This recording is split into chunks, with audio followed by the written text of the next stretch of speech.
Efeknya apa? Efeknya umat Islam hari ini takut dengan agamanya. Disampaikan khilafah, ketakutan. Disampaikan syariah, ketakutan. Disampaikan tentang jilbab, ketakutan. Jadi ketakutan-ketakutan inilah yang terus membayang-bayangi umat Islam sampai hari ini.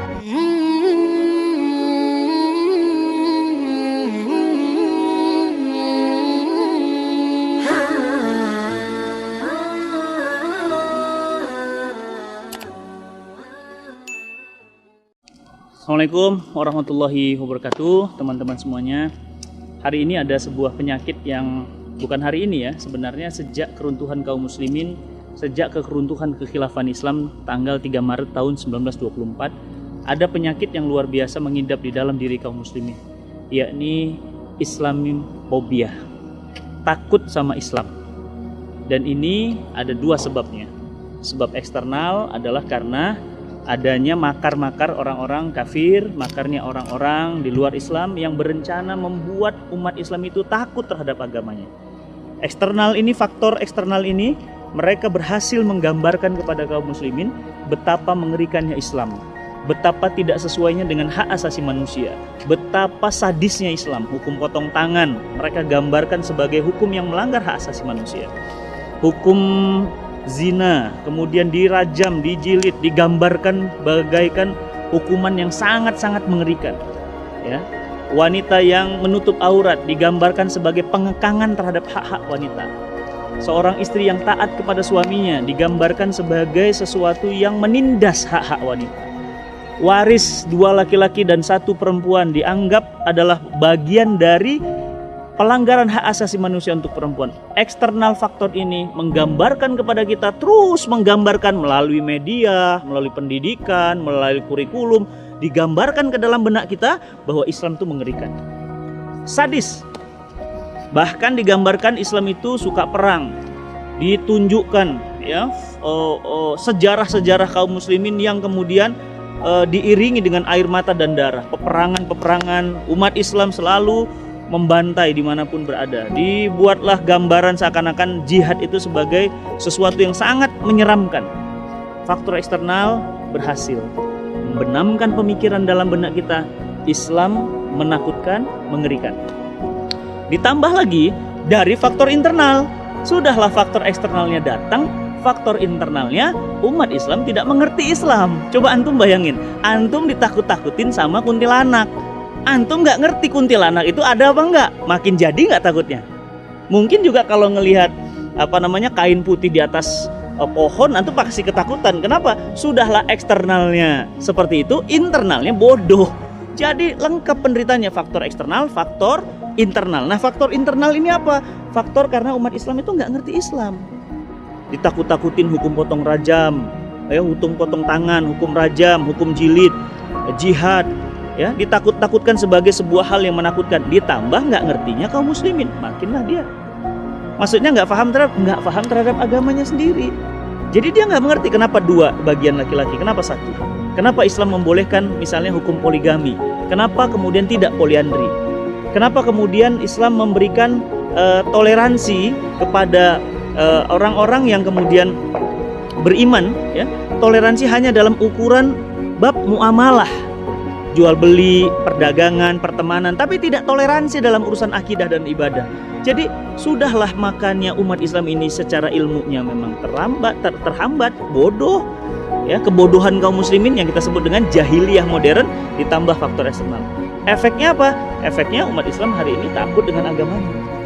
Disampaikan khilafah, ketakutan. Disampaikan syariah, ketakutan. Disampaikan tentang jilbab, ketakutan. Jadi ketakutan-ketakutan inilah yang terus membayang-bayangi umat Islam sampai hari ini. Terus apa dong solusinya? Solusinya ya mudah, udah tahu penyakitnya dua.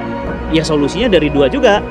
Solusi yang pertama apa? Menurut saya solusi pertama harusnya adalah internalnya umat Islam dulu. Pemahaman Islam ini harus direinstall ulang lagi.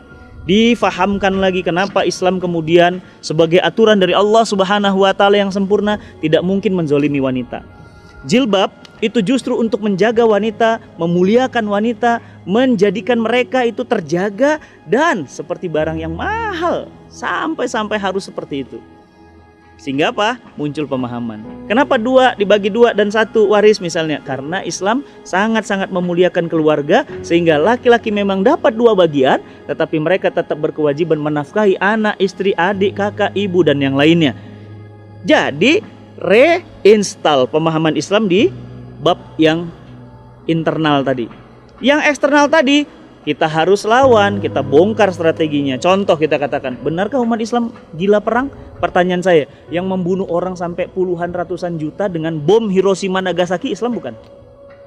Yang membunuhi orang sampai puluhan juta di Irak dengan peperangan Irak yang itu berpuluh-puluh tahun, pertanyaan saya, sampai seperti itu Irak hancur, itu orang Islam bukan?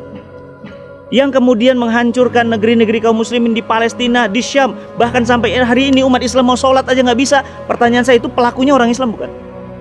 Jadi nggak adil dong bro, ya mas ya, mbak ya, nggak adil dong ngambil satu capture kemudian mengeneralisir. Ya jadi yang jelas bahwa apa? Bahwa potret problem eksternal ini harus dilawan, dibongkar, dijelaskan kepada mereka bahwa apa? Eksternal itu adalah bukti bahwa jahatnya mereka terhadap kaum muslimin. Apa kata Allah?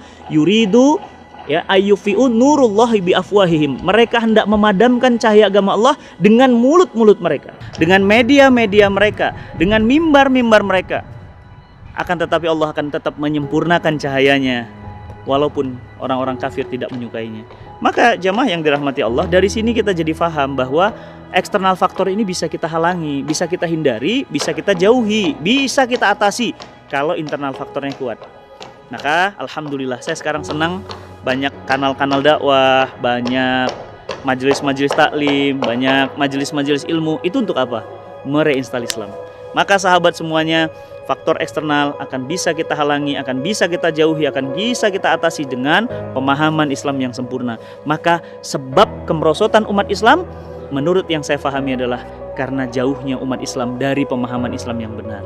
Maka yuk sama-sama kita perbaiki pemahaman kita dalami lagi akidah kita dalami lagi syariah kita dalami lagi bab dakwah kita, sehingga muncul kebanggaan bahwa Islam adalah agama yang mulia, agama yang harusnya dipeluk oleh seluruh bangsa dan seluruh manusia, sehingga kemudian Allah Subhanahu wa taala pantas mengatakan, "Walladzi arsala rasulahu bil huda wa dinil haqq liyudhhiru 'ala dini kullih wa kafa billahi syahida." Ya, maka wajarlah kalau Islam selalu dimenangkan, karena Allah Subhanahu wa taala nggak mungkin mengutus agama sempurna, separipurna kecuali Islam. Ayo teman-teman semuanya, rajin belajar Islam, mengkaji Islam lebih dalam, sehingga kita bisa mengatasi eksternal faktor dan kita akan kembali mulia bersama Islam. Assalamualaikum warahmatullahi wabarakatuh.